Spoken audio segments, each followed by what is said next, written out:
ನಾನಿವತ್ತು ಹಲಸಿನಕಾಯಿ ಚಿಪ್ಸ್ ಮಾಡ್ತಾ ಇದ್ದೇನೆ. ಅದು ಮಸಾಲಾ ಚಿಪ್ಸ್. ಹಲಸಿನಕಾಯಿ ಮಸಾಲಾ ಚಿಪ್ಸ್ ಮಾಡ್ತಾ ಇದ್ದೀನಿ. ಅದಕ್ಕೆ ನಾನು ಒಂದು ಹಲಸಿನಕಾಯಿನ ತೆಗೆದುಕೊಂಡಿದ್ದೀನಿ. ಇದನ್ನು ನಾನು ಊರಿಂದ ತರಿಸಿರೋದು. ನಮ್ಮ ತಮ್ಮ ಕಳಿಸ್ಕೊಟ್ಟ. ನಮ್ಮ ಮನೆ ಗಿಡದಲ್ಲಿ ಆಗತ್ತೆ ಇದು. ಇದನ್ನು ಕಟ್ ಮಾಡಿ ನಾನು ಮಸಾಲಾ ಚಿಪ್ಸ್ ಹೇಗೆ ಮಾಡೋದು ಅಂತ ನಿಮಗೆ ತೋರಿಸ್ಕೊಡ್ತೀನಿ. ನೋಡಿ ಫ್ರೆಂಡ್ಸ್, ನಾನು ಹಲಸಿನಕಾಯಿ ಎಲ್ಲವನ್ನು ಕಟ್ ಮಾಡಿ ಈ ರೀತಿ ತೆಳ್ಳಗಾಗಿ ನೋಡಿ ಈ ರೀತಿ ತೆಳ್ಳಗೆ ಕಟ್ ಮಾಡಿ ಇಟ್ಕೊಂಡಿದ್ದೀನಿ. ಇವಾಗ ನಾವು ಇದನ್ನು ಫ್ರೈ ಮಾಡೋಣ. ಇವಾಗ ಇದೇ ರೀತಿ ತೆಳ್ಳಗೆ ಕಟ್ ಮಾಡಬೇಕು. ಇದನ್ನು ನೋಡಿ ಇಷ್ಟು ಇದ್ದರೆ ಸಾಕು. ಈಗ ಇದನ್ನು ಫ್ರೈ ಮಾಡಬೇಕು ನಾವು. ಅದಕ್ಕಿಂತ ಮೊದಲು ನಾವು ಇಲ್ಲಿ ಸ್ವಲ್ಪ ಮಸಾಲೆಯನ್ನು ಮಾಡ್ಕೊಳ್ಳೋಣ.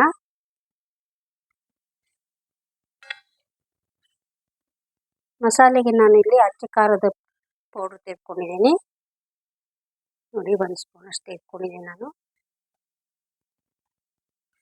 ಒಂದು ಅರ್ಧ ಸ್ಪೂನಷ್ಟು ಅರಿಶಿಣದ ಪುಡಿ ತಗೋತಾ ಇದ್ದೀನಿ, ಅರಿಶಿಣದ ಪೌಡ್ರು. ಆಮೇಲೆ ಜೀರಾ ಪೌಡ್ರು ಕೂಡ ನಾನು ತೆಗೆದುಕೊತಾ ಇದ್ದೀನಿ ಸ್ವಲ್ಪ. ನೋಡಿ 1/4 ಸ್ಪೂನಷ್ಟು. ಅದೇ ರೀತಿ ಧನಿಯಾ ಪೌಡ್ರು ತೆಗೆದುಕೊತಾ ಇದ್ದೀನಿ ನಾನು. ನೋಡಿ ಧನಿಯಾ ಪೌಡ್ರು ಕೂಡ ಒಂದು 1/4 ಸ್ಪೂನಷ್ಟು ಹಾಕ್ಕೋತಾ ಇದ್ದೀನಿ.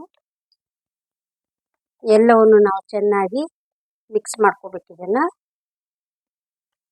ನೋಡಿ ಈ ರೀತಿ ಮಿಕ್ಸ್ ಮಾಡ್ಕೋಬೇಕು.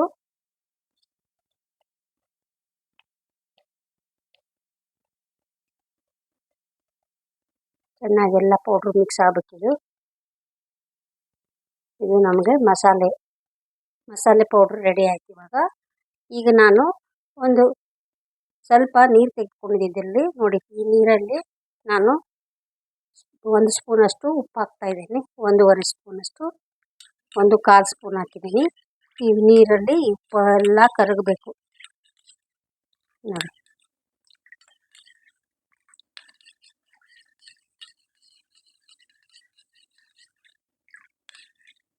ಇದೆಲ್ಲ ಕರಗಿದೆ. ಈಗ ನಾವು ಹಲಸಿನಕಾಯಿ ಚಿಪ್ಸನ್ನು ಫ್ರೈ ಮಾಡೋಣ. ನೋಡಿ ಇಲ್ಲಿ ಎಣ್ಣೆ ಬಿಸಿ ಮಾಡಲಿಕ್ಕೆ ಇಟ್ಟಿದ್ದೆ ನಾನು. ಇವಾಗ ಕಟ್ ಮಾಡಿ ಇಟ್ಕೊಂಡಿರುವಂಥ ಈ ಹಲಸಿನಕಾಯನ್ನು ನಾನು ಇಲ್ಲಿ ಹಾಕ್ತಾ ಇದ್ದೀನಿ.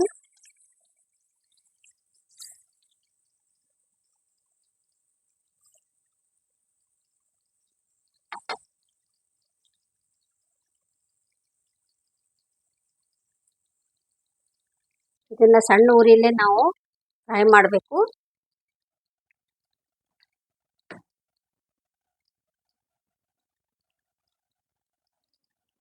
ನೋಡಿ ಇವಾಗ ಫ್ರೈ ಆಗ್ತಾ ಇದೆ. ಈ ಸಮಯದಲ್ಲಿ ನಾವು ಉಪ್ಪು ನೀರು ಮಾಡಿ ಇಟ್ಕೊಂಡಿದ್ವಲ್ಲ, ಅದನ್ನು ನಾನು 1 ಸ್ಪೂನಷ್ಟು ಹಾಕ್ತಾ ಇದ್ದೀನಿ ಇದಕ್ಕೆ. ನೋಡಿ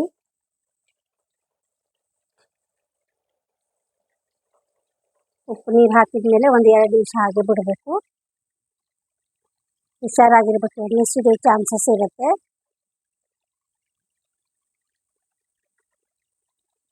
ಆ ಸೌಂಡೆಲ್ಲ ನಿಲ್ಲಬೇಕು. ಅಲ್ಲಿ ತನಕ ನಾವು ಅದನ್ನು ಹಾಗೆ ಸುಮ್ಮನೆ ಬಿಟ್ಬಿಡ್ಬೇಕು, ಏನು ತಿರುಗ್ಸಕ್ಕೆ ಹೋಗಬಾರ್ದು. ನೋಡಿ ಇವಾಗ ಆಗಿದೆ. ಇದನ್ನು ತೆಗೆದುಕೊತೇನೆ ನಾನು.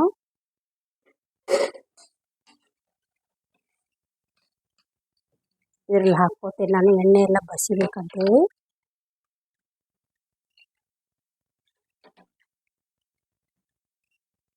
ನೋಡಿ ಇವಾಗ ಫ್ರೈ ಮಾಡಿ ಇಟ್ಕೊಂಡಿರುವಂಥ ಹಲಸಿನಕಾಯಿ ಚಿಪ್ಸಿಗೆ ನಾನು ಮಸಾಲೆನ ಹಾಕ್ತಾ ಇದ್ದೇನೆ. ಆವಾಗ ಮಸಾಲೆ ಮಾಡಿ ಇಟ್ಕೊಂಡಿದ್ವಲ್ಲ ನಾವು, ಅದನ್ನು ನಾನು ಇವಾಗ ಮಿಕ್ಸ್ ಮಾಡ್ತಾ ಇದ್ದೇನೆ. ನೋಡಿ ಬಿಸಿ ಇದ್ದಾಗಲೇ ನಾವು ಮಾಡಬೇಕು. ಅದು ಖಾರ ಎಲ್ಲ ಚೆನ್ನಾಗಿ ಹಿಡ್ಕೊಳ್ಳುತ್ತೆ, ಮಸಾಲೆ ಎಲ್ಲ. ನೋಡಿ ಈ ರೀತಿ ನಾವು ಚೆನ್ನಾಗಿ ಮಿಕ್ಸ್ ಮಾಡಬೇಕು.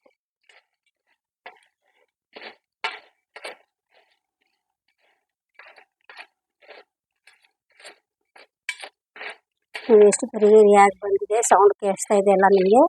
ನೋಡಿ ಎಷ್ಟು ಕ್ರಿಸ್ಪಿಯಾಗಿ ಬಂದಿದೆ ಇದು. ಈ ರೀತಿ ನಾವು ಉರಿಯನ್ನು ಸಣ್ಣದಾಗಿಟ್ಟು ನಾವು ಫ್ರೈ ಮಾಡಿದರೆ ಈ ರೀತಿ ಬರುತ್ತೆ.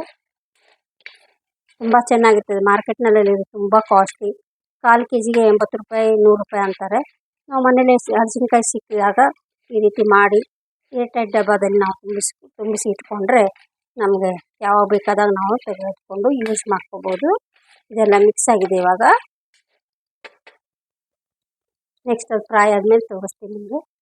ನೋಡಿ, ಕ್ರಿಸ್ಪಿ ಮಸಾಲ ಹಲಸಿನಕಾಯಿ ಚಿಪ್ಸ್ ರೆಡಿಯಾಗಿದೆ. ತುಂಬ ಚೆನ್ನಾಗಿ ಬಂದಿದೆ ನೋಡಿ, ಎಷ್ಟು ಕ್ರಿಸ್ಪಿಯಾಗಿದೆ. ನೀವು ಕೂಡ ಮನೇಲಿ ಟ್ರೈ ಮಾಡಿ, ತುಂಬ ಚೆನ್ನಾಗಿ ಬರುತ್ತೆ. ಹಲಸಿನಕಾಯಿ ಸೀಸನ್ನಲ್ಲಿ ನಾವು ಈ ರೀತಿ ಮಾಡಿಟ್ಕೊಂಡ್ರೆ ನಮಗೆ ಯೂಸ್ ಆಗ್ತದೆ. ಟೀ ಟೈಮಲ್ಲಿ ಸಂಜೆ ಹೊತ್ತಿಗೆ ಇದನ್ನು ನಾವು ಟೀ ಜೊತೆ ಸೇವಿಸ್ಬೋದು. ಏರ್ಟೈಟ್ ಡಬ್ಬದಲ್ಲಿ ನಾವು ಇದನ್ನು ಹಾಕಿಟ್ಕೋಬೇಕು. ನೋಡಿ ಎಷ್ಟು ಚೆನ್ನಾಗಿದೆ, ಕ್ರಿಸ್ಪಿಯಾಗಿ ಚೆನ್ನಾಗಿ ಬಂದಿದೆ ಮಸಾಲ ಚಿಪ್ಸ್. ನೀವು ಕೂಡ ಟ್ರೈ ಮಾಡಿ. ನನ್ನ ವಿಡಿಯೋ ನಿಮಗೆ ಇಷ್ಟ ಆದರೆ ಲೈಕ್ ಮಾಡಿ, ಶೇರ್ ಮಾಡಿ. ಯಾರ್ಯಾರು ಸಬ್ಸ್ಕ್ರೈಬ್ ಮಾಡಿಲ್ವೋ ಅವರೆಲ್ಲ ಸಬ್ಸ್ಕ್ರೈಬ್ ಮಾಡಿ, ಸಪೋರ್ಟ್ ಮಾಡ್ತಾಯಿರಿ. Thank you.